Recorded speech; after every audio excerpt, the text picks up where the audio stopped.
माझं नाव अश्विनी पाटील। मी हा मच्छीचा व्यवसाय करते। गेल्या 20 वर्षापासून इथे करते अर्नाळ्याला। माझी आई अगदी पूर्वीपासून मासे विकते।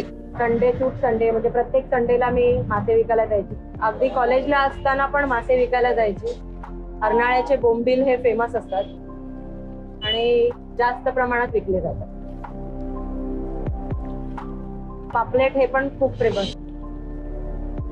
सोनं असं म्हणतात की कोळी लोकांकडे सोनं जास्त असतं, पण कोळी लोक आहेत ते बिचारे कष्ट करून काम करून अगदी बोटी आल्या की असं कमरे एवढं पाण्यामध्ये जाऊन मासे पकडतात।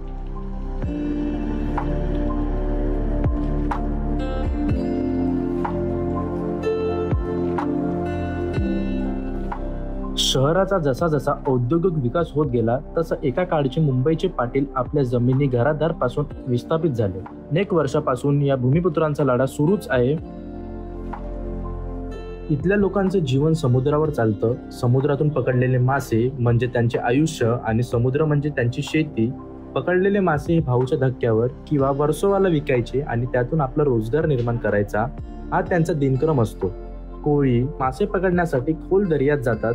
ते कित्येकदा 15-15 दिवस सुद्धा समुद्रात असतात आणि पूर्वपार घराची जबाबदारी ही महिलांवर असते।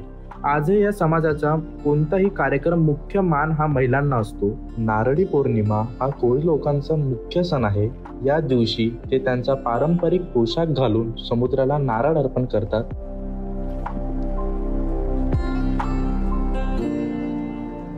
मी या अर्नाळ्या गावातला रहिवासी, पण आमच्याकडे कोणी पण असे काही घटना घडली, दुर्घटना घडली, वाऱ्या वादळामध्ये आमचे नुकसान झाले, बोटीचे नुकसान झाले, आमची माणसं बुडून गेली, आमचे जाळीचे वगैरे धंद्याचे नुकसान होते, तरी पण आम्हाला आज या सरकारने, राज्य सरकारने किंवा केंद्र सरकारने अजूनपर्यंत कुठल्याही प्रकारची मदत केलेली नाही। ही आमची मासली म्हणजे नाशिवंत आहे आणि ताजी ठेवण्यासाठी आम्हाला बर्फ मारावा लागतो, कोल्ड्रूम बनवावे लागतात, कोल्ड्रूमसाठी खर्च होतो। आम्ही पण जनतेची सेवा करतो ना। आज आम्ही याच्यामध्ये लाच जातो, आम्ही आमचा प्राण जीवाला लावून ना आमची डोक्यात घालून आम्ही वाया वादळामध्ये जातो, कष्ट करतो। आज आमची समजा एखादी एक बोट समुद्रामध्ये गेली, त्याच्यामध्ये 15 ते 16 पर्यंत 20 पर्यंत माणसं जात असतात एका बोटीमध्ये मच्छीमारी पकडण्यासाठी।